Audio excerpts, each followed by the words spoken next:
మన ప్రభు యేసుక్రీస్తు వారి పరిశుద్ధమైన దివ్యమైన ఘనమైన నామములో మీ అందరికీ కృపా సమాధానములు కలుగును గాక. రైట్. ఈ దినం నిర్గమకాండము 18వ అధ్యాయము.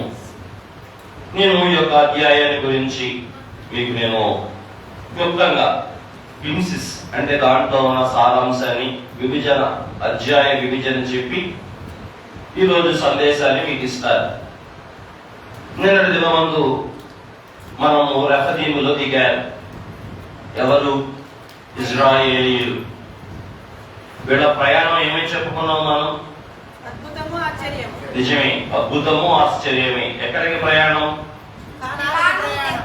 వాగ్దాన భూమికి అనొచ్చు. వాగ్దాన భూమికి ప్రయాణం, పాలు తేనెలు ప్రవహించు దేశానికి ప్రయాణం, దేవుడు రక్షణ స్వాస్థ్యముగా అనుగ్రహించుతున్న స్థలానికి ప్రయాణం.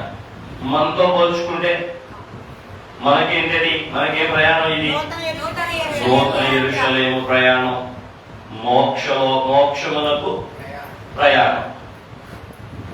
నూతన యెరూషలేమునకు ప్రయాణం అంటే వాళ్ళ ప్రయాణం, మన ప్రయాణం. రెండు పోలికలు చేసుకుంటూ వెళ్తున్నాం. దేవుడు అందుకే ఈ ధ్యానాలు మనకి వాళ్ళకి జరిగినట్లు మనకు మన జీవితంలో సేమ్ అలాగే ఉంటుంది. అయితే వారు పడిపోయారు, మనం ఏం చేయకూడదు? పడిపోకూడదు అని చెప్పడానికే దేవుడి ధ్యానాలు మనకి ఏర్పాటు చేశారు. రైట్. నేను మీకు చెప్పాను, ఒక నెల ప్రయాణం అయ్యింది వారికి. ఎంత? ఒక నెల ప్రయాణం అయింది. మొదటి నెల 15వ తారీఖు ప్రారంభమయ్యారు. రెండవ నెల 15వ తారీఖు వారు ఎక్కడికి వచ్చారంటే సీను చెప్పారు. సీను అరణ్యానికి వచ్చారు. రైట్. ఆ పదాల అర్థాలు కూడా మీకు చెప్పారు. సీను అంటే ఏంటి అర్థము? సీను అంటే అర్థము శోధన. రైట్. రెఫదీము అంటే విజయము. ఈరోజు నిన్న సీనులో శోధన, రెఫదీములో కూడా శోధనే. ఏంటి ఆ శోధన? నీళ్ళ శోధన వచ్చింది, ఆ తర్వాత యుద్ధ శోధన వచ్చింది. ఇప్పుడు చెప్తా, ఈ రెండు మీకు వివరంగా చెప్తా. ఆ యుద్ధంలో మోషే గారు కొండపైకి వెళ్ళి చేతులెత్తి ప్రార్థించారు. కొండ కింద యెహోషువ గారు కత్తి పట్టి ప్రార్థించారు. ఆయనేమో చేతులెత్తి ప్రార్థించారు, ఈయనేమో కత్తి పట్టి ప్రార్థించారు. అప్పుడు దేవుడు అమాలేకీయుల మీద ఆశ్చర్యకరమైన విజయం ఇచ్చారు. అప్పుడు మోషే గారు ఒక బలిపీఠాన్ని కట్టి యెహోవా నిస్సి అని దానికి పేరు పెట్టారు. అక్కడతో నిన్న అధ్యాయం ముగిసింది. ఇవాళ 19వ అధ్యాయం, క్షమించండి 18వ అధ్యాయం.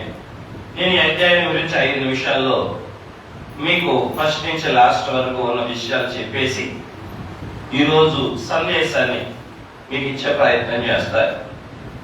ఈ అధ్యాయంలో ఉన్న ప్రాముఖ్యమైన వ్యక్తి ఎవరు అంటే యిత్రో. ఎవరు? యిత్రో లేదా రబూయేలు అని కూడా అతని మరో పేరుంది. ఇతను ఎవరు? బాగా చెప్పారు. చదివారా వాళ్ళ ఇంటికాడ? దేవుడికి స్తోత్రం. చదివావా ఇంటికాడ? మరి చెప్పలే టక్కున నువ్వు తెలిసావా? తెలుగు కొద్దిగా. Right right. యిత్రో మోషే గారి మామగారు. మొదటగా ఈయన ప్రస్తావన మనకి ఎక్కడ కనపడుతుంది?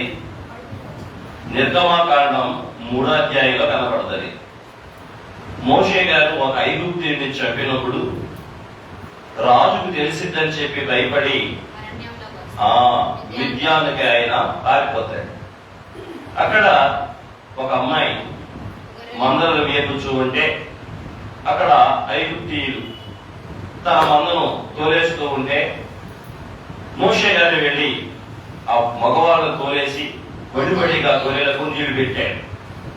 అప్పుడు ఇంటికి వెళ్ళిపోతారు. మందలు తోలుకొని వాళ్ళ నాన్న అడుగుతాడు, ఏంటమ్మా ఇవాళ ఎర్లీగా త్వరగా వచ్చారు? అవునండి, ఇంకా ప్రార్థన చేసుకుని వచ్చావా? ఏమని ప్రార్థన చేసుకొచ్చా? ఏమని చేసుకొచ్చో చెప్ప. ఇంటికి ప్రార్థన చేసుకుని రావాలి. ఏమని? అయ్యా, ఈరోజు ధ్యానం ద్వారా మాతో ఏం మాట్లాడతావో మాతో మాట్లాడు. మాది ఏ జీవితం? విశ్వాస జీవితం. ఈ విశ్వాస జీవనంలో మాతో నువ్వు మాట్లాడే మాటలు మాకు కావాలి. నువ్వు మాతో ఏం మాట్లాడతావో నీ మందిరానికి వస్తున్నా అని నువ్వు ఆశతో రావాలి. ఆ ఆశతో రాలేదనుకో ఇక్కడ నేను చెప్పే ఏమి నీకు ముగ్గురులోకి వెళ్ళవు. అందుకే యెషయా గ్రంథంలో ప్రవక్త అంటాడు, మాకు వినుబుద్ధి కలగే చేయాలి. నువ్వు కూడా ఏం ప్రార్థన చేసుకోవాలి? అయ్యా, మాకు వినే బుద్ధి దయచేయ్యా. వినడం వల్లే విశ్వాసం కలిగేది. విశ్వాసం వల్లే దేవుణ్ణి చూడగలుగుతాం. దేవుణ్ణి చూస్తేనే ఈ విశ్వాస యాత్ర శోధంలో పడిపోకుండా సాగి. రైట్, నువ్వు వినాలి. 100 మంది 1000 మంది ఉంటే నేను చూడలేనేమో. ఉన్నది కొద్ది మందే. ప్రతి మనిషి నాకు కనపడతాడు. కాబట్టి ప్రతి వారు శ్రద్ధగా వినాలి. దేవుడి చిత్తం తెలుసుకోవాలి. ఈ పుస్తకాన్ని ధ్యానం చేసేది ఎందుకు? దేవుని చిత్తాన్ని మనం తెలుసుకోవడానికి. ఏ విషయంలో? సియోను యాత్రలో, నూతన యెరూషలేముకి వెళ్లే క్రమంలో, రక్షణ వాగ్దానాన్ని స్వతంత్రించుకునే క్రమంలో, మోక్షానికి వెళ్లే క్రమంలో దేవుడి చిత్తం ఈ వచనాలు, అధ్యాయాలు, పాఠాల ద్వారా, ధ్యానాల ద్వారా మనకు బయలుపడింది. కాబట్టి ప్రతి మాట మీరు జాగ్రత్తగా వినాలి. రైట్, అతను అడుగుతాడు, ఏంటమ్మా త్వరగా వచ్చేసారు మీరు?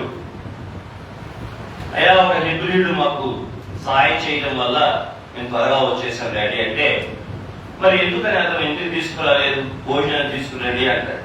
అప్పుడు ఆ సిపోరా వెళ్ళి మన మోషే కథానాయకుడిని ఇంటికి తీసుకొస్తుంది. ఇక్కడ మోషే గారి యొక్క 40 సంవత్సరాల చరిత్ర జరిగింది. ఏం జరిగింది అంటే, ఆ ఇత్రో వాళ్ళ అమ్మాయి సిప్పోరాని మోషేకి ఇచ్చి ఆ మిద్యానులో ఉన్నప్పుడే మోషే గారికి వివాహం జరిగింది. అంటే మోషే గారి మామగారే ఈ ఇత్రో. ఈ ఇత్రో ఎవరు అంటే, ఆ రోజుల్లో గృహ యాజకులు ఉండేవారు. అంటే ఇంటింటికి పూజారి. గృహ యాజకులు ఎవరింటికి వారి ఇంటి పెద్దే ఆ ఇంటికి యాజకుడుగా ఉండి యాజకత్వం జరిగించుకుంటూ ఉండేవారు. అంటే గృహ పూజారులు. ఆ కోపకు చెందిన వాడే ఎవరు? ఇత్రో. రైట్. కాబట్టి ఆ ఇత్రో ఈ అధ్యాయంలో మనకు కనబడతాడు. 3వ అధ్యాయంలో కనబడిన ఆయనే మళ్ళీ 18వ అధ్యాయంలో కనబడ్డాడు. ఇంకో విషయం ఏంటంటే, 4వ అధ్యాయంలో దేవుడు మాట విని దేవుని మాట చొప్పున మోషే గారు తన పిల్లల్ని, తన భార్యను కూడా ఐగుప్తుకి తీసుకువెళ్తూ ఉంటాడు. మధ్యలో ఏం జరిగింది? వెళ్ళమన్న దేవుడే వాళ్ళకి ఎదురుగా వచ్చి మోషే ప్రాణం తీయబోయాడు. అప్పుడు సిప్పోరా ఒక అద్భుతమైన పని చేసి ఓ సుదంటి రాయి తీసుకుని తన ఇద్దరి పిల్లలకి, ఆ రోజు ఒక పిల్లోడి పేరే చెప్పబడింది గెర్షోం. ఇవాళ 2వ పేరు కూడా చెప్పబడింది ఎలియాజరు. నేను పరదేశిని ఇంటిని అని గెర్షోం అని పేరు పెట్టాడు. నాకు దేవుడు సహాయకుడై ఉన్నాడు అని నా ఎలియాజరు అని పేరు పెట్టాడు. ఎలియాజరు. దేవుడికి స్తోత్రం కలుగును గాక. వెళ్తున్న మార్గంలో యెహోవా మోషేని ఎదుర్కొన్నప్పుడు సిప్పోరా ఏం చేసింది?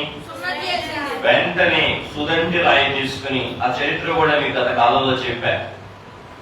అప్పుడు వాస్తవానికి ఏంటంటే, మోషే గారు ఎప్పటి నుంచో చెప్పాడు, సున్నతి చేయాలి, లేకపోతే మేము ఇజ్రాయేలీలము కాము. ఇది మా పితరుడైన అబ్రహాముతో మా తండ్రి చేసిన వాగ్దానము, నిబంధన. అప్పుడు కూడా చెప్పా మీకు, నిబంధన చెప్పేటప్పుడు కూడా చెప్పా. అబ్రహాముతో నిబంధన చేశాడు దేవుడు. ఆ నిబంధనలో భాగంగా మోషే అడిగాడు, కానీ సిప్పోరా ఏం చేసింది? త్రోసుకొచ్చింది. ఎందుకంటే వాళ్ళ ఇల్లు కదా. వాళ్ళ ఇల్లు అవటం వల్ల సహజంగా ఇళ్ళకి వెళ్ళిన అల్లుడు మాట భార్య ఎందు, అత్త మామ ఎందు, ఈయన అందరూ మాట్లాడుతూ ఉండాలి. అక్కడ ఆయన పరిస్థితి కూడా అదే. ఎంత చెప్పినా కానీ సిప్పోరా డామినేషన్ చేసి మోషే మాట వినలా, అబ్రహాము నిబంధన జరగనివ్వల. ఇప్పుడు తన బిడ్డల్ని తమ స్వకీయులకు తీసుకువెళ్లే క్రమంలో దేవుడు అడ్డొస్తే భర్త ఉండడేమో అనే భయంతో బిడ్డలకి సున్నతి చేసి అప్పుడు దేవుడిని ఏం చేసింది, నిజముగా అంగీకరించింది. అందుకే అంటది, ఇప్పుడు నీవు నాకు రక్త సంబంధమైన పెనిమిటలైతివి అంటే అప్పుడు ఆవిడ సున్నతి మీద విశ్వాసం ఉంచింది, ఆ రక్తం మీద విశ్వాసం ఉంచింది, ఆ నిబంధన చెప్పిన దేవుడి మీద విశ్వాసం ఉంచింది. విశ్వాసం ద్వారా ఆవిడ ఏమైంది, దేవునికి బంధువై, దేవునికి బిడ్డ అయింది, మోషేకి భార్య అయింది, ఇజ్రాయేల్ జాతిలో చేర్చబడింది. అప్పుడు మోషే ఏం చేశాడు, వారి పిల్లలను తన భార్యను ఐగుప్తుకి తీసుకుని వెళ్ళి మరలా మామగారి ఇంటి గడ విడిచిపెట్టేశాడు. ఇప్పుడు నెల రోజుల కాదు, క్షమించండి, మధ్యలో తెగుళ్ళు జరిగిన కార్యక్రమమే ఇంచుమించు 9 నెలలు. అంటే 1 సంవత్సర దినాలకి సుమారుగా 10-11 నెలలకి తెగుళ్ళు జరిగిన కాలమే 9 నెలలు అన్నాను. వీళ్ళు బయటకు వచ్చి 1 నెల, సుమారుగా అటు ఇటు వేసుకుంటే 1 సంవత్సరం. 1 సంవత్సర కాలం ఎవరి దగ్గర ఉన్నారు ఈ పిల్లలు? వీళ్ళంతా మామగారైనా ఈత్రో గారింటే ఉన్నారు. మళ్ళా ఈ రోజు అంటే నిర్గమకాండం 18వ అధ్యాయంలో మళ్ళా మోషే భార్య, మోషే గారి 2 పిల్లలు, మోషే గారి యొక్క మామగారు కనబడుతూ ఉన్నారు. వీరేం చేశారు, తన పిల్లల్ని, తన భార్యను మోషే గారికి అప్పగించడానికి మిద్యాను యాజకుడైన యిత్రో వచ్చాడు. ఈ రోజు ఈ అధ్యాయంలో ఒకసారి ఈ అధ్యాయాన్ని విభజించేస్తాను. మొదటిగా ఈ అధ్యాయంలో మనకు కనబడేది ఎవరన్నాను, యిత్రో. ఈ అధ్యాయం యొక్క ప్రధానమైన ఉద్దేశం ఒకటి, యిత్రో యొక్క అంటే యిత్రో యొక్క విజిట్, అంటే యిత్రో యొక్క అదేమంటారు ఆతిథ్యం, అంటే వచ్చాడనమాట. రెండవది జడ్జెస్ ని ఏర్పాటు చేస్తాడు, అంటే న్యాయాధిపతులను ఈ యొక్క అధ్యాయంలో ఏర్పాటు చేస్తారు. ఇది కేంద్రం. ఇప్పుడు చూద్దాం రండి. ఈ యొక్క దర్శించటం, అది విజిట్ అంటే దర్శించటం. ఈ అధ్యాయంలో యిత్రో యొక్క మరి తన అల్లుడిని దర్శించిన మామైన యిత్రో మొదటి 12 వచనాల్లో మనకి కనబడే సత్యం ఇదే. ఏంటని, ఆ మామైన మోషే గారి మామైన యిత్రో వచ్చుట, మొదటి 6 వచనాలు.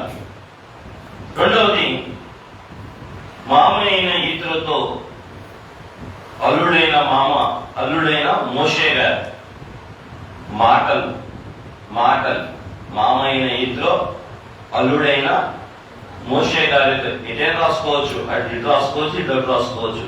ఆయన మామ, ఈయన అల్లుడు, ఏదైనా రాసుకోవచ్చు, తప్పేం కాదు. వారిరువురి మధ్య సంభాషణ, అంటే శుభవచనాలు పలుకున్నారు, మంచి చెడులు మాట్లాడుకున్నారు. ఏంటి మంచి చెడులు? మీ దేవుడు చేసిన కార్యాలు చూశాను, మీ దేవుడు చేసిన అద్భుతాలు విన్నాను, ఆశ్చర్యంగా ఎర్ర సముద్రం పాయలయ్యిందంట, దేశం అంతా చెప్పుకుంటా ఉన్నారు, మేము కూడా చాలా సంతోషించామని ఏ మాటలు మాట్లాడుకున్నారు? దేవుని గురించిన విషయాలు మామ అల్లుళ్ళు మాట్లాడుకున్నారు. ఏ వచనం నుంచి ఏ వచనం దాకా? 7వ వచనం నుండి 11వ వచనం దాకా. ఆ తర్వాత అంటే దేవుని ఆరాధించారు, కుటుంబ ఆరాధన మనకు కనబడుతుంది ఈ అధ్యాయంలో. మామగారు, భార్య చక్కగా కుటుంబంగా కూర్చుని దేవునికి కుటుంబ ఆరాధన జరిగించి సహపంక్తి భోజనాన్ని వారింట్లో జరిగించుకున్నారు. ఇది మొదటి 12 వచనాల్లో ఉన్న చరిత్ర. ఆ తర్వాత రెండవ ప్రధానమైన భాగం ఏంటంటే న్యాయాధిపతులను ఏర్పాటు చేయుట లేదా పెద్దలను ఏర్పాటు చేయుట. పెద్దలను ఏర్పాటు చేస్తాడు. అదేంటంటే మోషే గారు పనిచేస్తూ ఉంటే ఈత్రో గారు చూస్తూ ఉన్నాడు. చూసిన ఈత్రోకి అల్లుడి మీద జాలేసింది, అల్లుడి మీద ప్రేమ వచ్చింది. నువ్వు రోజంతా నిలబడే ఉంటున్నావు, నీతో పాటు ప్రజలు కూడా రోజంతా నిలబడే ఉంటున్నారు. ఇన్ని వేల మందికి, ఇన్ని లక్షల మందికి నువ్వు ఒక్కడవే ఎలా సమాధానం చెప్తావు, ఒక్కడవే ఎలా న్యాయం తీరుస్తావు? కాబట్టి ఇది కరెక్ట్ పని కాదు. నువ్వు 1000 మందికి ఒకడిని, 500 మందికి ఒకడిని, 100 మందికి ఒకడిని, అంతేనా, 50 మందికి ఒకడిని నువ్వేం చేయాలి? ఒక పెద్దలని ఏర్పాటు చేసుకో. వాళ్ళందరూ వచ్చి ఆ పెద్దలకి చెప్పుకుంటారు. ఆ పెద్దలు కూడా చేయలేనిది, కఠినమైనది, జటిలమైనది నీ దగ్గరికి తీసుకొస్తారు. అప్పుడు నువ్వు వారికి చెప్పు. ఇందాక దాకా సెంట్రలైజ్డ్ గవర్నమెంట్ ఉంది. మోషే ఏం చేయమంటున్నాడు? ఈత్రో గారు వచ్చి డీసెంట్రలైజ్డ్ గవర్నమెంట్ చేయమంటున్నాడు. మొత్తం నువ్వే చూసుకుంటే నీ ఆరోగ్యం దెబ్బతింటదల్లుడు, నా కూతురు, నా పిల్లలు అన్యాయం అయిపోతారు. కాబట్టి నా బాధ ఏంటంటే నా కూతురు అల్లుడే కాదు, నా కూతురు నా బిడ్డే కాదు, నువ్వు కూడా దెబ్బతింటావు. నీతో పాటు సమాజం అంతా కూడా అలాగే ఎండలో నిలబడాల్సి వస్తుంది. ఇది కరెక్ట్ కాదు. ఏం చేయమన్నాడు? పెద్దల్ని ఏర్పాటు చేసుకోమన్నాడు. ఫ్రెండ్, అది చూద్దాం. మోషే యొక్క కష్టం ఎంత తీవ్రంగా ఉందో అది చూసే 11వ వచనం నుండి 16వ వచనం వరకు ఎంత భారం అంటారు. మామూలునేమో శరీర సంబంధమైన భారం, అల్లుడు గారులనేమో ఆత్మ సంబంధమైన భారం.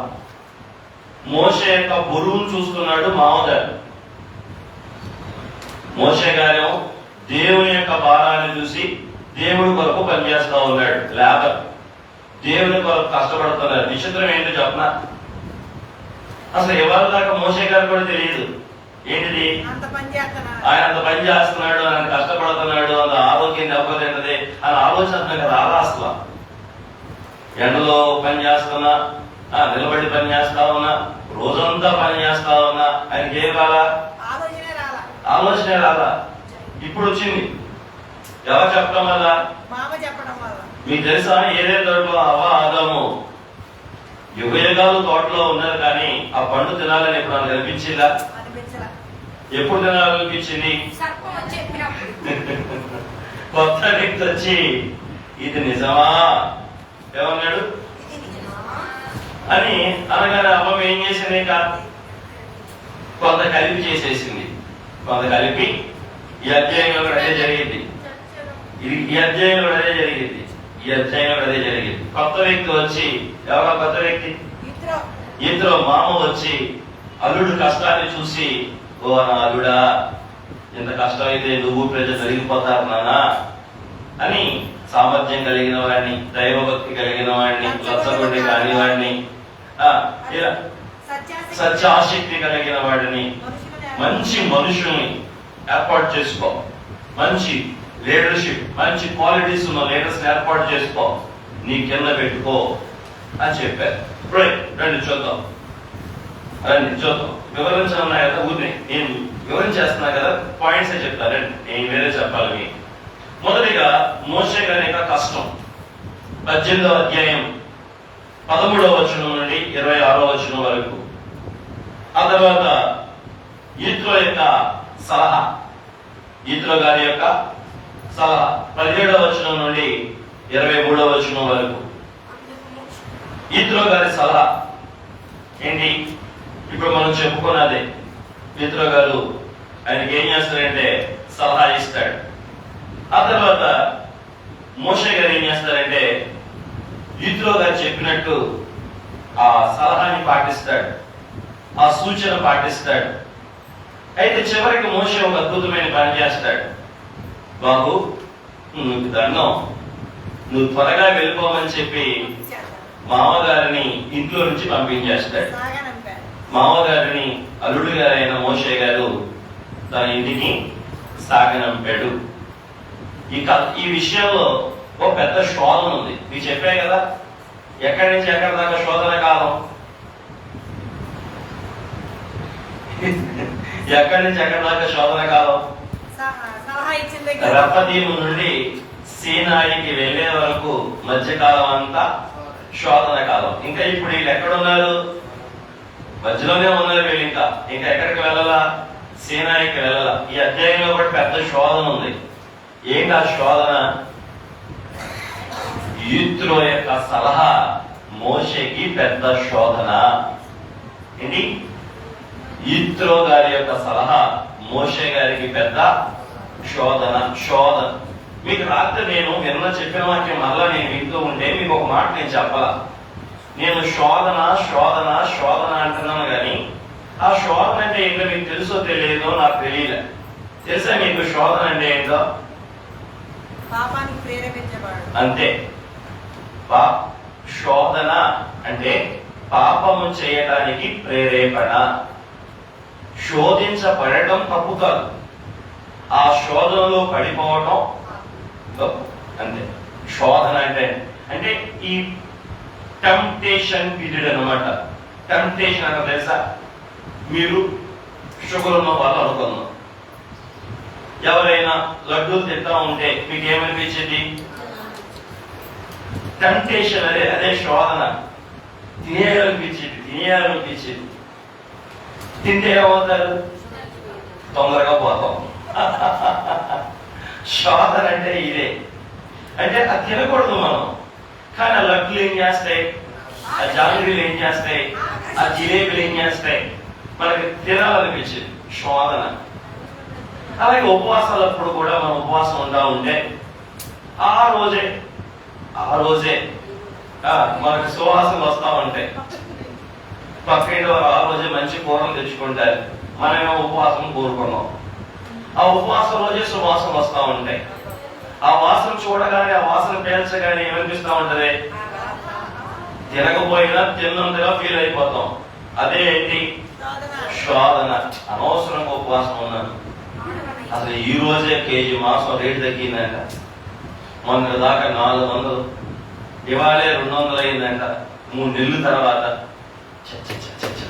ఇలా అనుకోవటమే ఏంటి?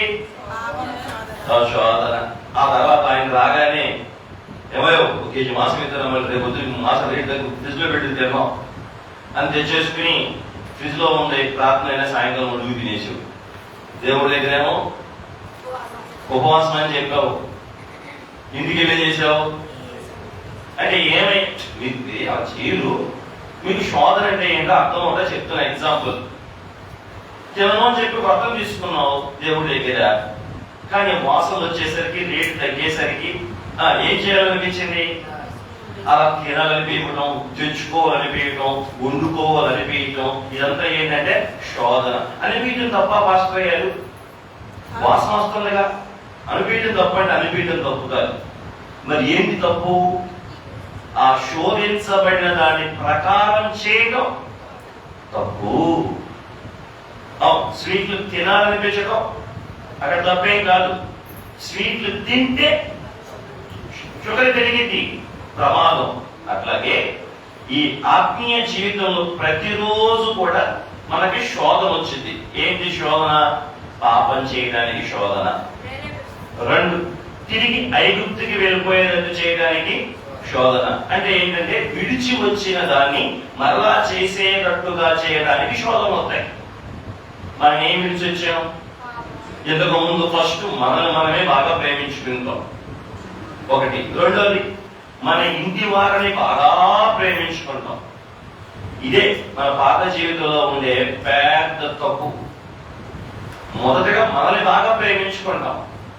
అందుకే శరీరాశ, నేత్రాశ, జీవపడాలు పుష్కలంగా మనలో ఉంటాయి ప్రభు నమ్ముకోక ముందు. ఆ తర్వాత మన తర్వాత ఎవరు ప్రేమించుకుంటాం? మన ఇంటిలో ఉన్న వారిని ప్రేమించుకుంటాం. కానీ యేసు ప్రభు దగ్గరికి వచ్చిన తర్వాత మనం ఏమయ్యాం? క్రొత్త ముద్దమయ్యాం. క్రొత్త ముద్ద అంటే ఏంటి? మొదటగా నన్ను నేను ప్రేమించుకోను, మొదటగా నా ఇంటి వారిని కూడా ప్రేమించను, మొదటగా నా ఉద్యోగాన్ని, నా వ్యాపారాన్ని కూడా ప్రేమించను. మరి దేన్ని ప్రేమిస్తాను? నా దేవుడిని ప్రేమిస్తాను. ఎందుకంటే నన్ను రక్షించాడు, నన్ను విడిపించాడు, నన్ను విమోచించాడు, నన్ను గండాలు దాటించాడు, నన్ను ఐగుప్తు నుంచి బయటికి తీసుకొచ్చాడు, లోకాల నుంచి బయటికి తీసుకొచ్చాడు. అందుకే నేను కొత్త ముద్ద అయ్యాను. కాబట్టి ఏంటో కొత్త ముద్ద అవడం అంటే యేసు ప్రభువునే ప్రేమిస్తాను. ముందు ఆయన్ని ప్రేమిస్తాను. ఆయన్ని ప్రేమించినప్పుడు, ఆయన మాటని ప్రేమించినప్పుడు ఇక చేసే పని కూడా ఏముంటది? ఇప్పుడు మోషే గారిని చూడండి, కూతుర్ని కొడుకుని ఏం చేశాడు? కొడుకుని భార్యని ఏం చేశాడు? మామకు అప్పచెప్పి వచ్చేసాడు. ఎవరి మీద పడి? దేవుని మీద పడి, దేవుని మాట మీద పడి, దేవుడి దర్శనం మీద పడి, దేవుని చిత్తం మీద పడి కుటుంబాన్ని మర్చిపోయాడు. మామగారు తెచ్చి మళ్ళా అంటించాడు. మామగారు తెచ్చి మళ్ళా ఇవాళ అంటించాడు.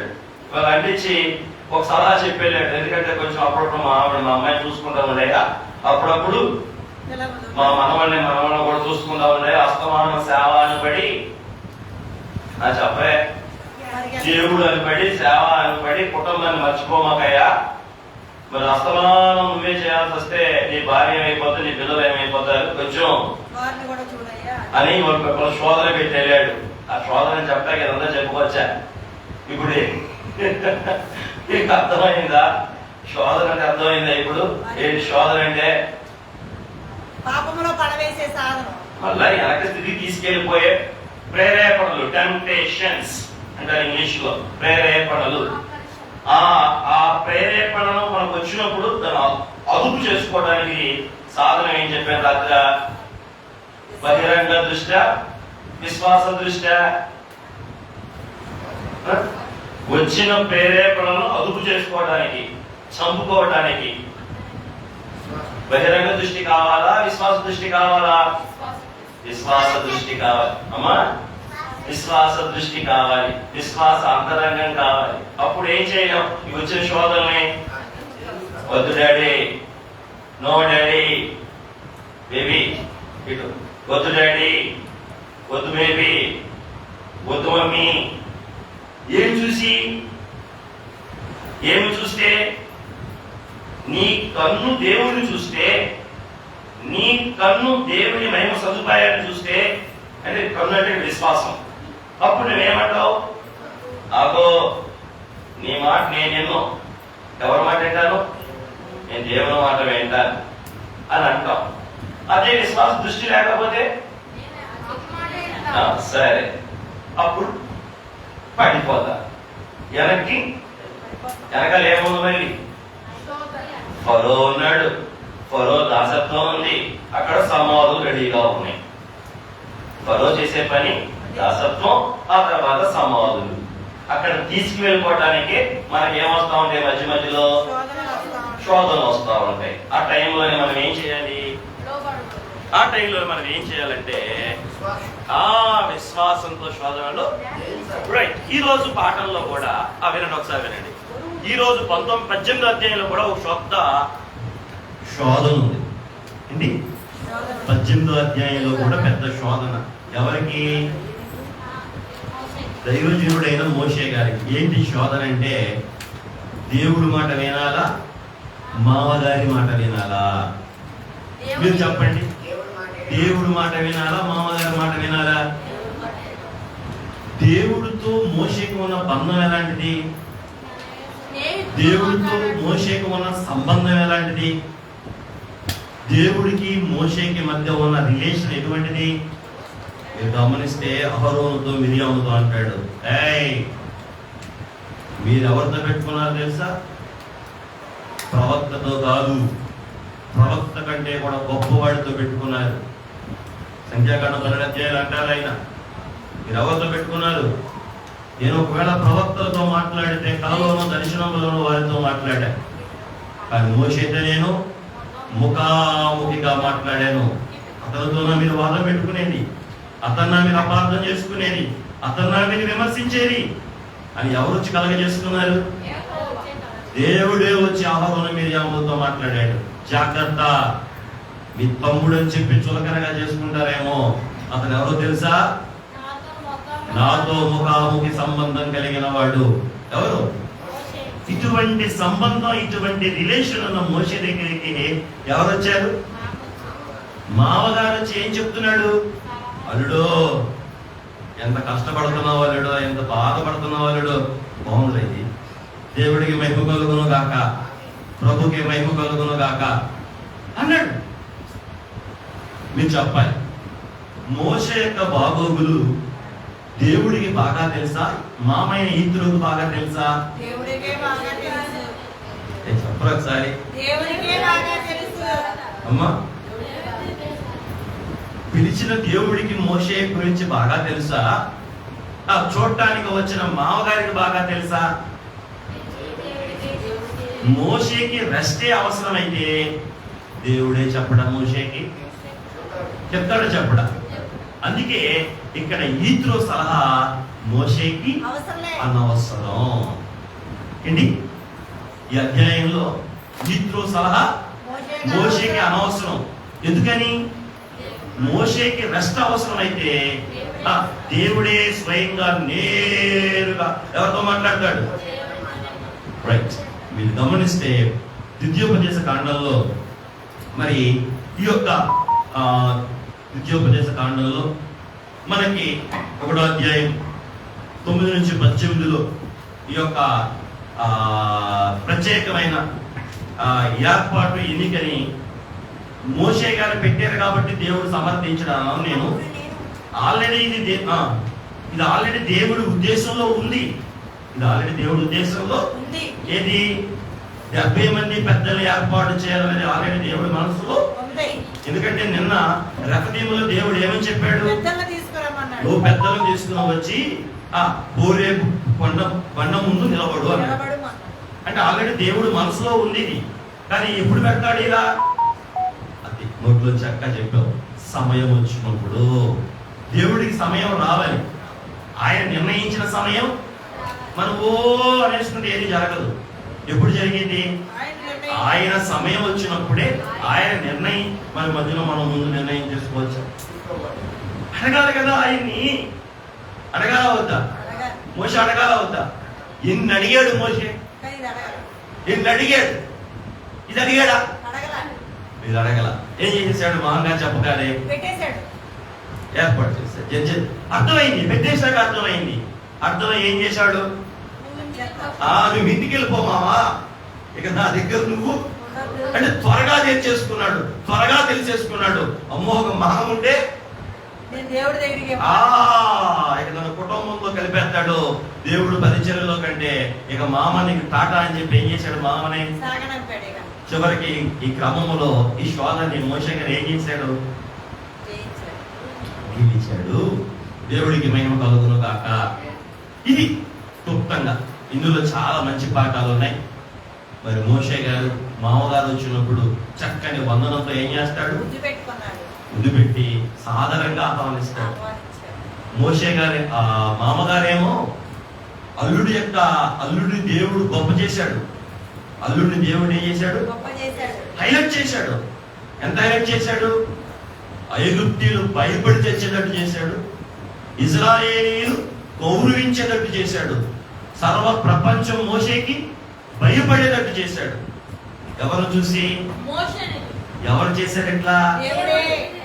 ఇప్పుడు ఆ మామగారు ఇప్పుడు దేన్ని చూసి మోషేకి వందనం చెప్తున్నాడు? వచ్చిన గౌరవాన్ని బట్టి. మరి ఇంతకు ముందు అక్కడ ఉన్నప్పుడు గొర్రెలు కాపించుకున్నాడు, పని చేయించుకున్నాడు, చాకరీ చేయించుకున్నాడు, ఏదో. కానీ ఇప్పుడు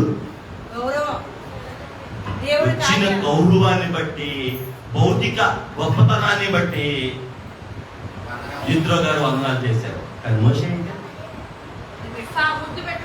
మోషే గారు అయితే తన యొక్క యాజకత్వ గౌరవాన్ని బట్టి, తన ఆత్మీయ స్థితిని బట్టి భక్తుడైన మోషే గారు ఏం చేశారు?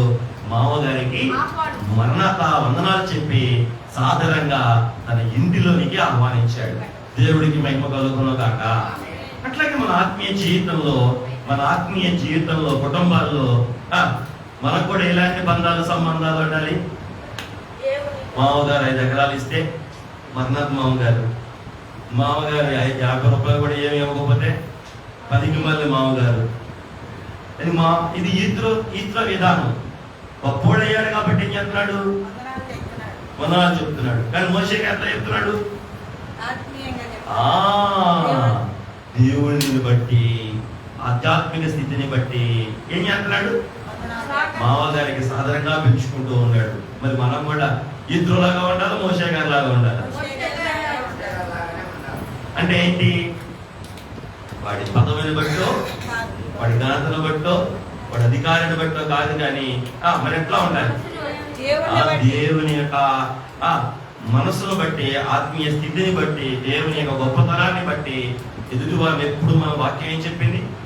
నీ ఎదుటి వారిని నీకంటే ఎప్పుడు కూడా గొప్పవారిగా ఎంచు. ఎదుటి వారి కంటే కూడా నిన్ను నీవు తక్కువ. ఈ క్రైస్తవ్యంలో గొప్పవాడు ఎవరో తెలుపునా? తన ఎదుటివాడి కంటే కూడా మనం ఎప్పుడు తక్కువ వారంగా కనపడతామో అప్పుడే మనం దేవుడి దృష్టికి గొప్పవారం. నేనన్నమాట మీకు అర్థమైందా? ఎదుటివాడు మనకంటే కూడా గొప్పవాడుగా ఎప్పుడు మనం భావించగలుగుతామో అప్పుడు దేవుడి దృష్టిలో మనం గొప్పవారం అవుతాం. అంటే మన ముందున్నవాడు మనకంటే గొప్పవాడు అని మనం అనుకున్న రోజు దేవుడి దృష్టికి మనం ఏమవుతాం? ఆడు పెద్దోడవు, గొప్పవాడవు, ఏమీ లేనోడవు, దీనుడవు. మనం ఏం ఎలా ఎంచామని చెప్తుంది వాక్యం? మనకంటే కూడా గొప్పవాడిగా. భర్త ఆల్రెడీ మనకు గొప్ప అని చెప్పినా కానీ మనం ఏం చేస్తున్నాం? భర్త మీకు శిరస్సు అని చెప్పాడు. శిరస్సుని తీసుకెళ్ళి తప్పది, వాక్య ప్రకారం తప్పది. శిరస్సు అని చెప్పిన శిరస్సుగానే ఉంచాలి. పైగా వాక్యం ఏం చెప్పింది?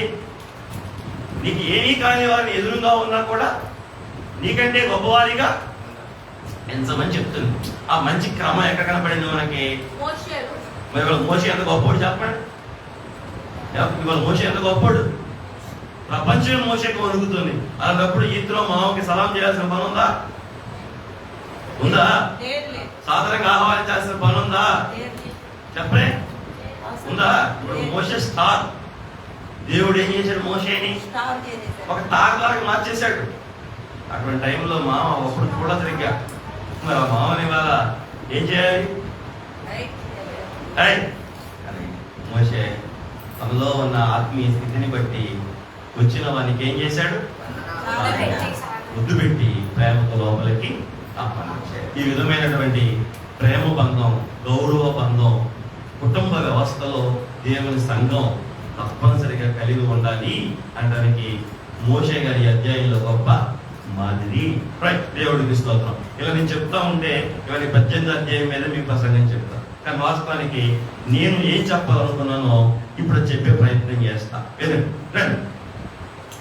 అదే ఎవరా మీకు వినబుద్ధి కావట్లేదు కదా దాంట్లో. ఇదైతే మీకు కొంచెం వినబుద్ధి వేస్తారు. అది కొంచెం బేస్గా ఉంది, ఇదేమో మామూలుగా. రైట్, ఇప్పుడు నేను వినండి. రఫదీం ఏలీము నుండి సీనాయి మధ్యలో సీను అరణ్యం.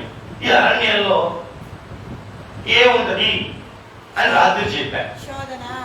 శోధన ఏముంటది? మనకేం కావాలి? ఏలీములో ఉన్న భౌతిక సమృద్ధి కావాలి, సీనాయిలో ఉన్న ఆత్మీయ సమృద్ధి కావాలి. కానీ ఏమొద్దు?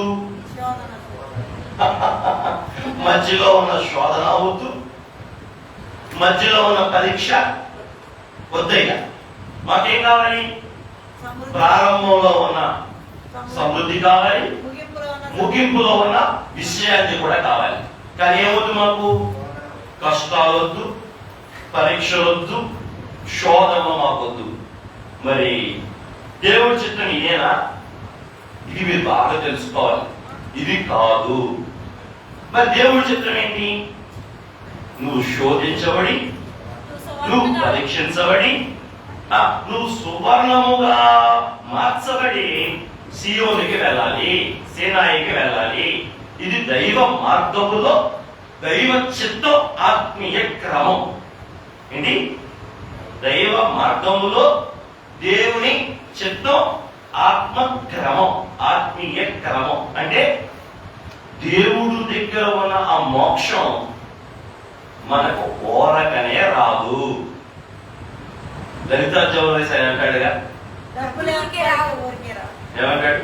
డబ్బులు ఎవరికి రావు. చెప్పవే, ఊరకనే ఎవరికి రావు. అట్లాగే మోక్షం కూడా ఎవరికి ఊరకనే రాదు. అందుకే దేవుడే ఏం పెట్టాడు? మధ్యలో శోధన పెట్టాడు, పరీక్ష పెట్టాడు. కొన్ని క్షమించండి, మీకు కొంచెం అర్థమయ్యేటట్టు చెప్తా. ఈ శోధన పరీక్ష రెండు ఉన్నాయి. శోధన అపవాది నుండి వచ్చింది, పరీక్ష దేవుడి నుండి వచ్చింది. ఏంటి? శోధన అపవాది నుండి వచ్చింది, ఐగుప్తుకి లాక్కోవడానికి. పరీక్ష దేవుడి నుంచి వచ్చింది, సీయోనికి తీసుకువెళ్ళడానికి, సేనాయికి తీసుకువెళ్ళడానికి. ఇది మనం గ్రహించాలి. శోధనలోనూ పడకూడదు, శోధన గెలవాలి. పరీక్షలోనూ ఓడిపోకూడదు, పరీక్షలో కూడా నెగ్గాలి.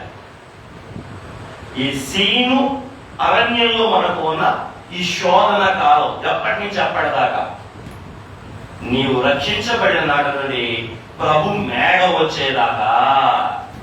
ఎప్పటి నుంచి ఎప్పటిదాకా? మనం రక్షించబడిన కాడి నుంచి ప్రభు మేఘం వచ్చేదాకా ఏ కాలం మనకి? శోధన కాలం.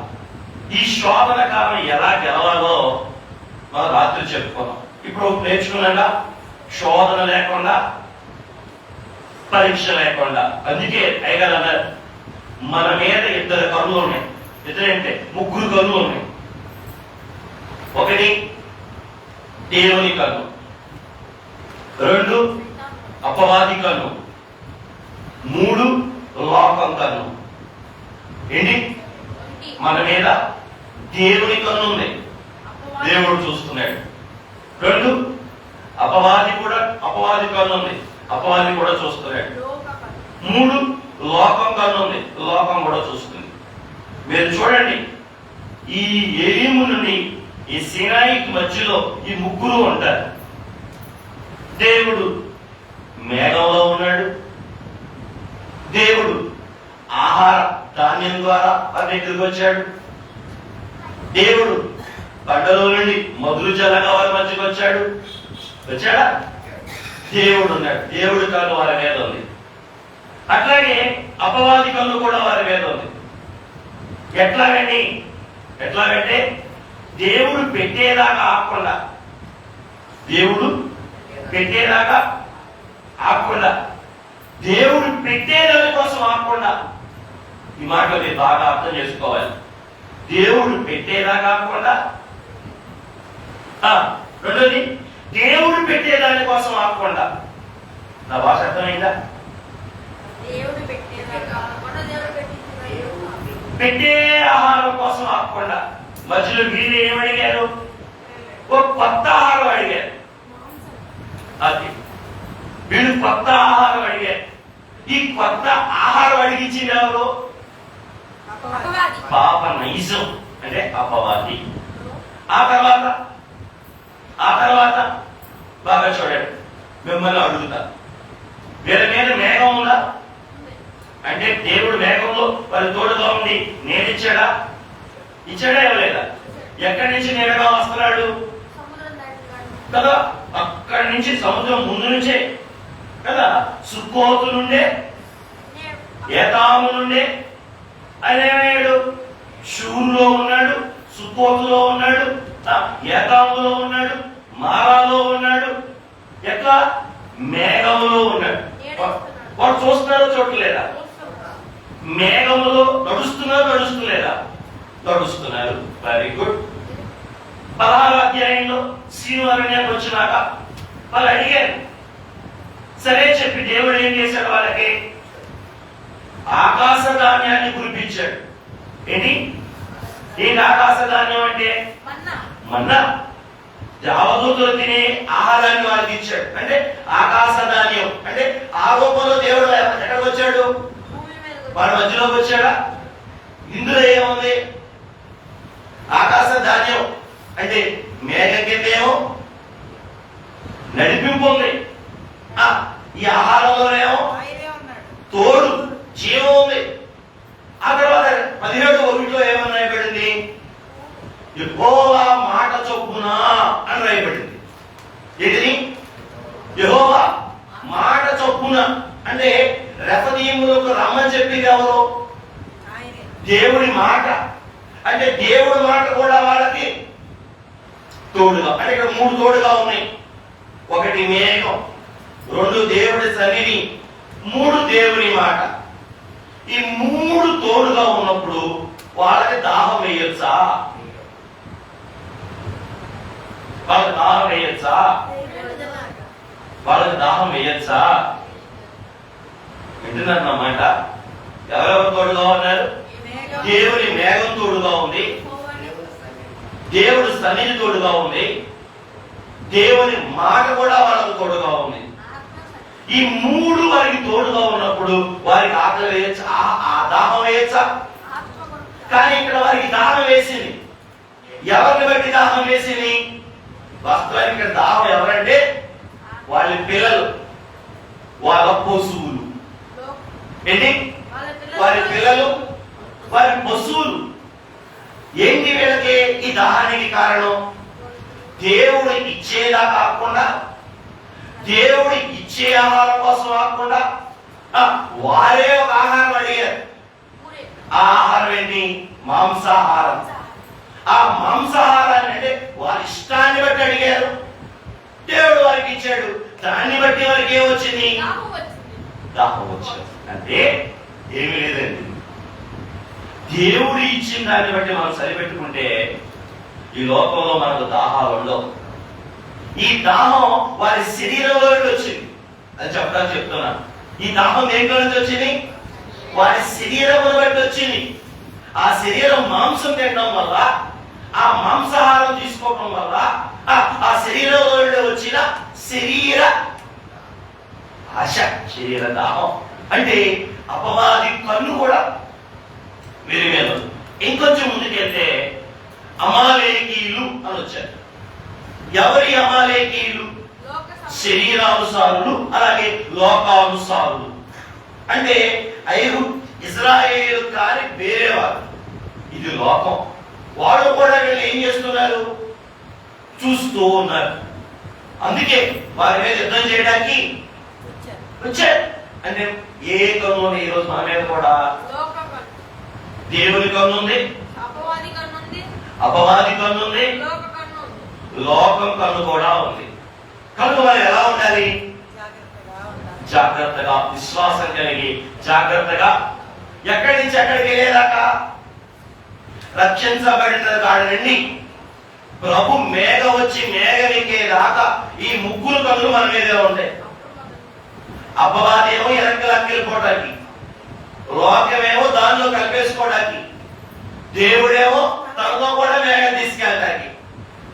వీళ్ళిద్దరి నుంచి శోధన వచ్చింది, దేవుడి నుంచి పరీక్ష వచ్చింది. కాబట్టి ఈ విశ్వాసి కాలంలో ఏం చేయాలి?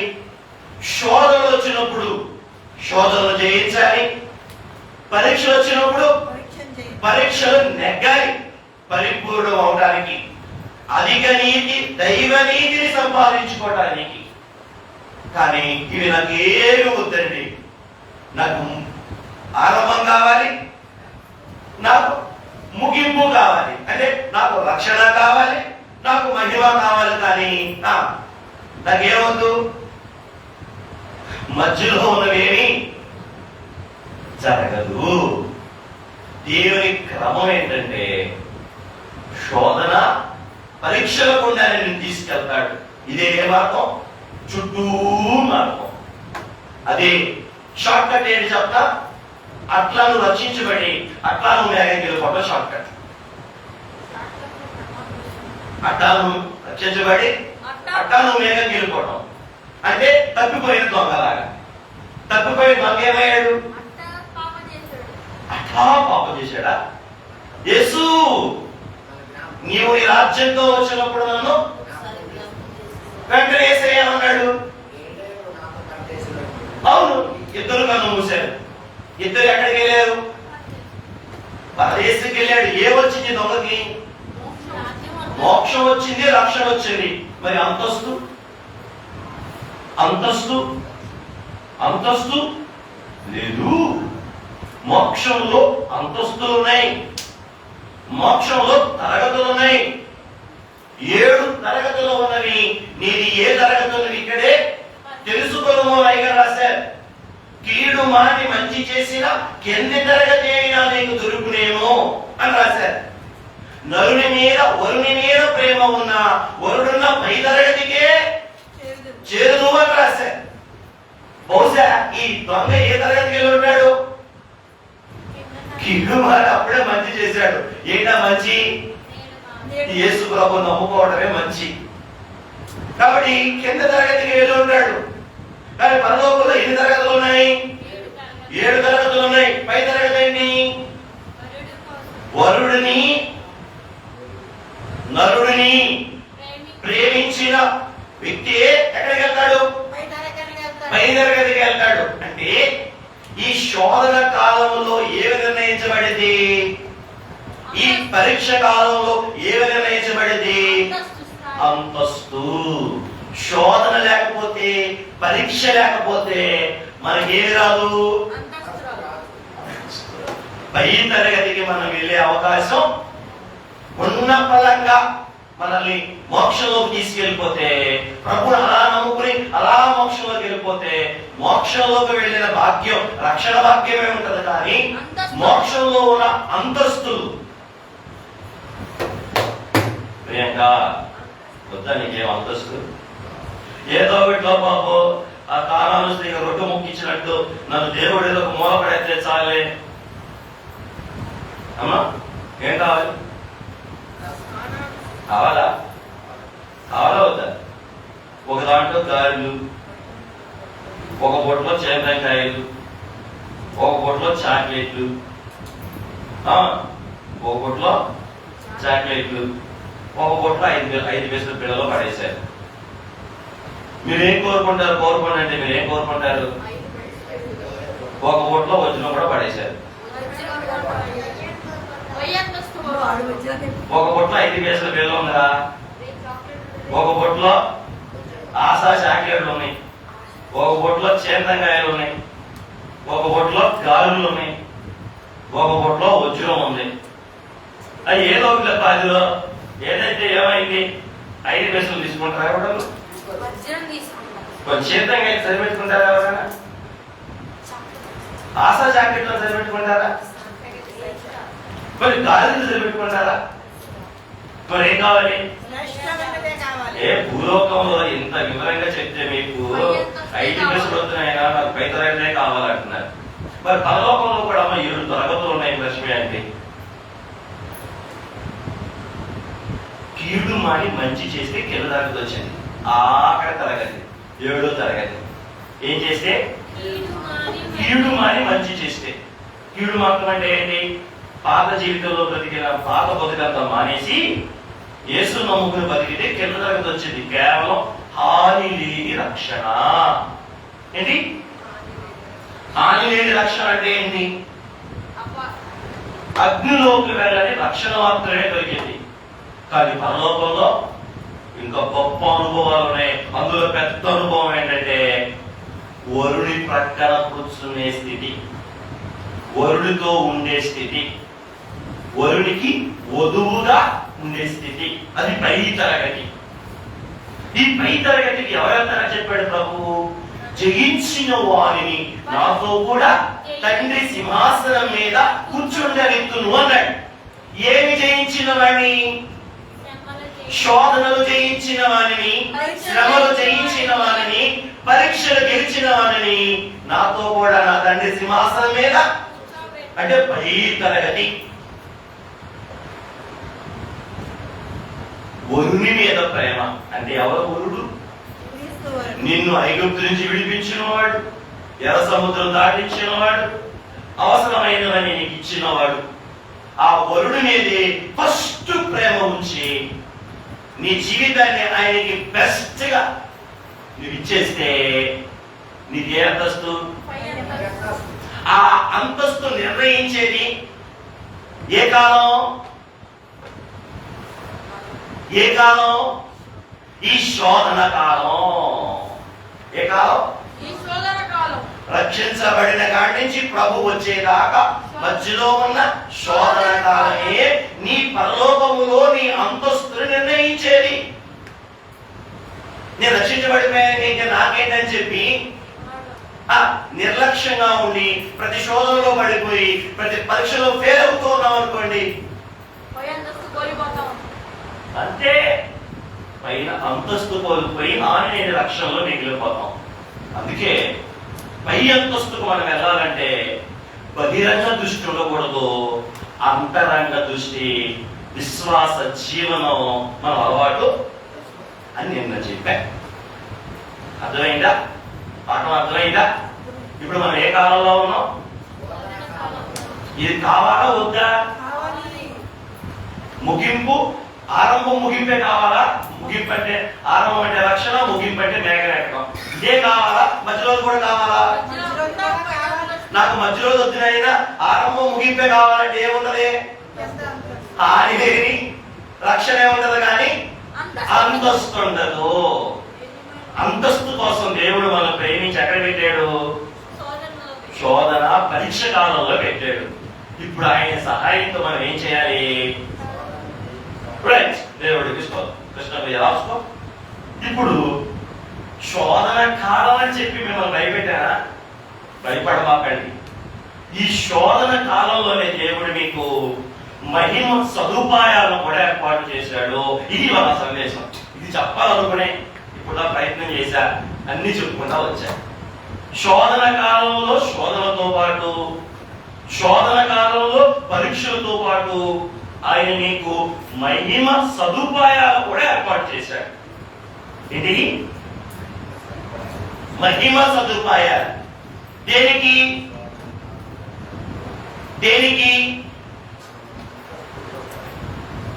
అంతస్తు సంపాదించుకోవడానికి, శోధన కాలంలో నువ్వు నిలిచి ఉండటానికి. ఏంటివి ఆ మహిమ సదుపాయాలు? సింపుల్ చెప్పేస్తా, వివరించిన టైం లేదు. ఒకటి, మన్నా, ఆకాశంలో నుండి కురిసిన మన్నా. రెండు, బండలో నుండి వచ్చిన జలము, నీరు. మూడవది, సింహాసనం యొద్ద నుండి వచ్చిన జీవము. దేవుడి సింహాసనం నుండి వచ్చి అమాలేకీయులు దేవుడి సింహాసనములకు వ్యతిరేకంగా పోరాడారు. అందుకే దేవుని సింహాసనము సన్నిధిలో నుండి ఏమొచ్చింది? జయం వచ్చింది అమాలేకీయులకి. అంటే ఈ శోధన కాలంలో ఆయన మనకి ఏం కూడా ఏర్పాటు చేశాడు?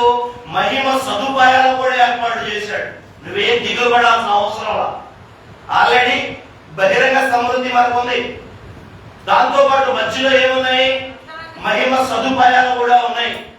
ఒక్కడవని వెళ్ళిపోవద్దు, నీ ప్రక్కన అనేకుల రాయిలా. అలా ఈ శోధన కాలంలోని నీకు దేవుడు చాలా మహిమ సదుపాయాలు ఏర్పాటు చేశాడు. అయితే ఈ మహిమ సదుపాయాలు ఏం చేయవు? బహిరంగ దృష్టికి కనబడవు. ఏంటి? మన్నా వారి దృష్టి కనబడిందా? అది ఆకాశంలో దాగుంది. నీరు వారి కంటి కనబడిందా? బండలో దాగుంది. జయము వారి కనబడిందా? దేవుని సింహాసనంలో ఉంది. కానీ ఇవన్నీ ఎక్కడున్నాయి?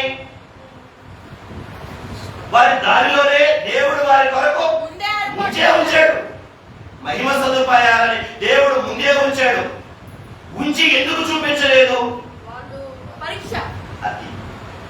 నా మీద ఆధారపడాలి అంటే రక్షించబడిన కాడి నుంచి మేఘమెక్కే వరకు ఈ విశ్వాసి దేవుని మీద ఆధారపడినప్పుడు, దేవుణ్ణి ఆశ్రయించినప్పుడు, దేవుని మీద ఆనుకున్నప్పుడు, సమయం వచ్చినప్పుడల్లా ఇవేమవుతాయి? నీ అందుబాటులోకి వచ్చేస్తాయి. దేవుడికి స్తోత్రం కలుగును గాక. ఆయన మీద ఆధారపడకపోతే ఇవేమి నీకు అందుబాటులోకి రావు. అందుకే ఈ ప్రయాణం విశ్వాస ప్రయాణం. ఈ ప్రయాణం విశ్వాస జీవనంతో కూడిన. అందుకే ఈ ప్రయాణంలో ఆయన మనకి ఏమి ఉంచాడంటే మహిమ సదుపాయాలు ఏర్పాటు చేశాడు. అయ్యగారు రాసిన ఒక పాట నేను పాడాలి ఈ సమయంలో. నాకేమి కొదువా ఇక నాకేమి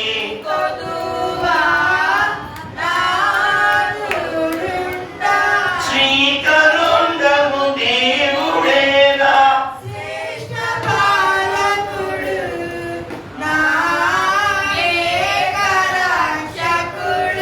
కనుక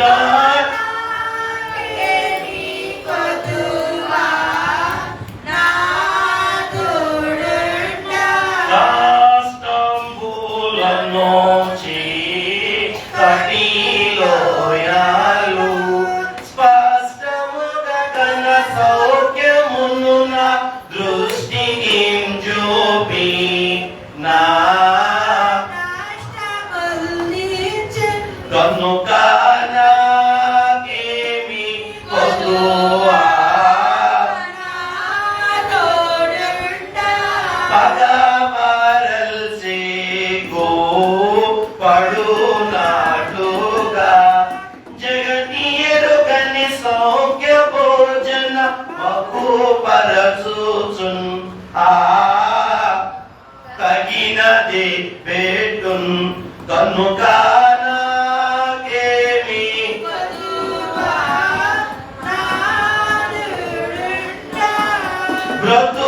బ్రతుకంతటన్ కృపా క్షేమములు వదలకుండగా వచ్చు నాకు సుదినములు కల్గు నా కనుక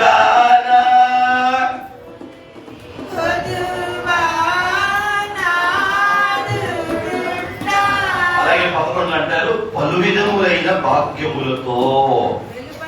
చూడండి ఏముంది మోషే గారు, చీకటి శోధన అయితే దాంట్లో ఏముందట, స్పష్టముగా దారి కనబడేటట్లు చూపిస్తాడు ఆయన. ఎప్పుడు శోధనలో నువ్వు ఆయన మీద. చూడండి వాళ్ళ బాధ ఏంటి, అసలు ఇక్కడ దేవుడు ఉన్నాడా, ఏమా దీవెన కృష్ణుడి ప్రేమ ఉన్నాడా, ఉంటే నిద్రపోతావా, ఉన్నాడా ఉంటే నిద్రపోతారా, వాళ్ళ బాధ అదే. ఇక్కడ దేవుడు ఉన్నాడా, ఉంటే మాకు నీళ్ళు ఇవ్వడా, మేము ఒకళ్ళమా ఇద్దరమా, 30 లక్షల కాలువలో మేము ఎంత మందికి నీళ్ళు ఇవ్వగలడా, ఇన్ని పశువులకి నీళ్ళు ఇవ్వగలడా, ఇస్తాడా ఇవ్వలేడా, ఎక్కడి నుంచి తెచ్చిస్తాడు, మోసే వల్ల అయిందా, అదే వాళ్ళ సమస్యలన్నీ అదే. అటువంటి భయంకరమైన సమయంలో ఆ ప్రాణప్రియుడు ఏం ఏర్పాటు చేశాడు, మహిమ సదుపాయాలు ఏర్పాటు చేశాడు. వారికేమో దేవదూతల ఆహారం, మళ్ళా వారికేమో పూరేళ్ళు, అలాగే బండలో నుండి, అలాగే సింహాసనం నుండి జయం, 3 చెప్పా. ఆకాశంలో నుండి ఆహారం, బండలో నుండి మధుర జలం, సింహాసనం నుండి జయం. ఇవన్నీ ఏంటివి, మహిమ సదుపాయాలు. ఎవరి కోసం అయ్యా రాశారు, సౌఖ్య భోజనము పెడతాడు, తగినదే పెడతాడు. మాకు అన్నం లేదు, ఆహారం లేదు, డబ్బులు లేవు, బాధలు పడిపోయావు, ఇవన్నీ మనం రకరకాల కారణాలు చూపించి ఏం చేస్తాం, ఆరాధన మానేస్తాం, సహవాసం మానేస్తాం, ప్రార్థన మానేస్తాం. ఈ శోధనలో పడిపోయి దేవుడిచ్చే ఈ గొప్ప సదుపాయాలని. కాబట్టి ఈ మార్గంలో దేవుడు మనకి ఇలాంటి సదుపాయాలు ఏర్పాటు చేశాడు. ఈ 3 కూడా ఎవరో తెలుసా, బాగా గుర్తు పెట్టుకోండి, యేసు ప్రభువుకు గుర్తు. ఎవరికి, ఆకాశం నుండి వచ్చిన మన్నా యేసయ్యకు గుర్తు.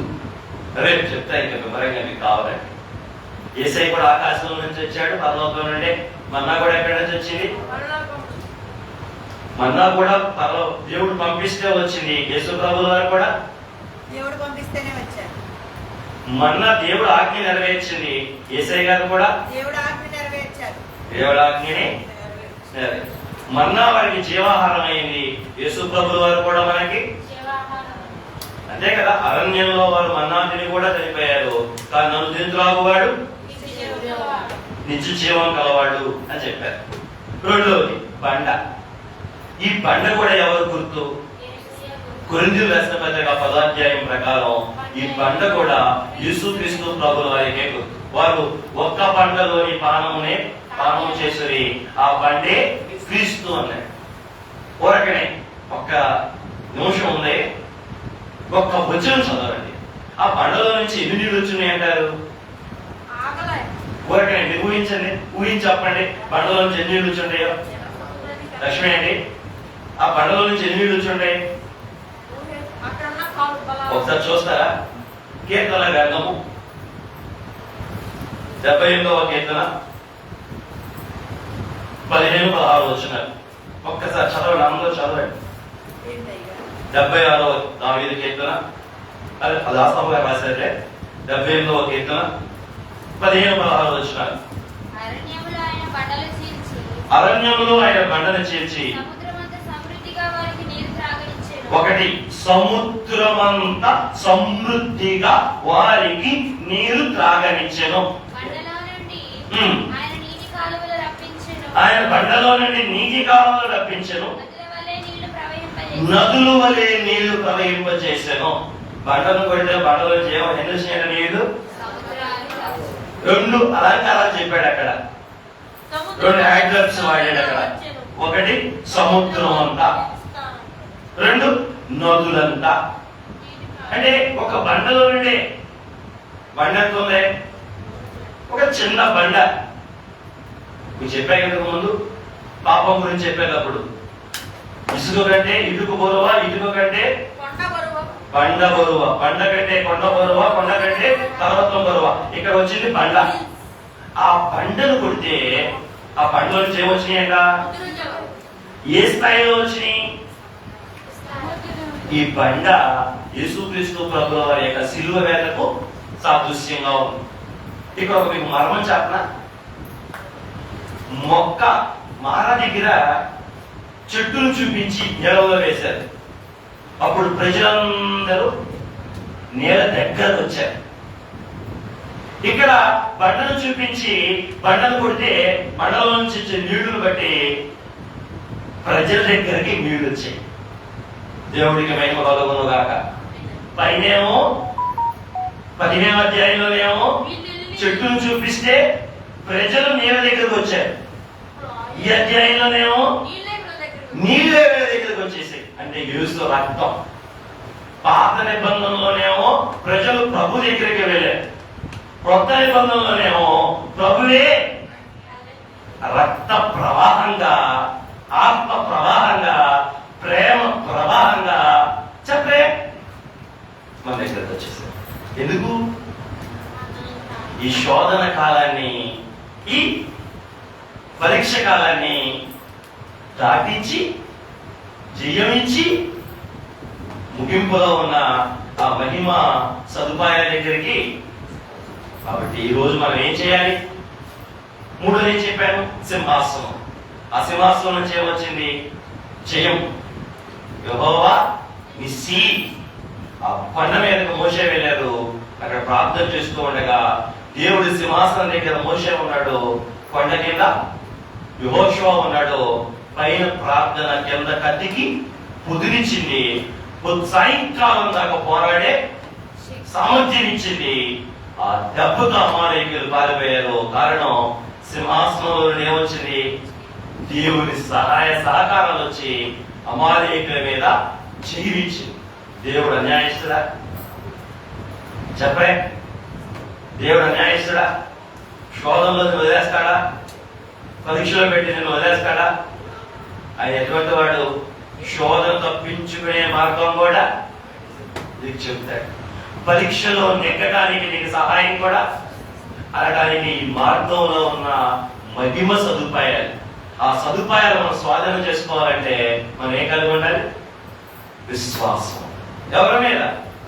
నిన్ను విడిపించిన వారి మీద, నిన్ను రక్షించిన వాని మీద, నిన్ను దాటించిన వాని మీద, నిన్ను నడిపించే వాని మీద నీకు విశ్వాసం ఉండి ఆయన మీద ఆధారపడితే ఈ సదుపాయాలు నీకు సహాయకరంగా ఉంచి ఈ శోధనలో, ఈ పరీక్షలో జయించి ఎక్కడ తీసుకెళ్తాడు? సీనాయి గాడికి, అంటే పరలోకపు మోక్షానికి తోడుకెళ్తాడు. అంతస్తు గాడికి అంటే ధన్యత ప్రాణప్రియుడు మనందరికీ దయచేయను గాక. ఆమేన్. ప్రార్థన చేసుకుందాం, కళ్ళు మూసుకుందాం. దయగల ప్రభువా, కృపగల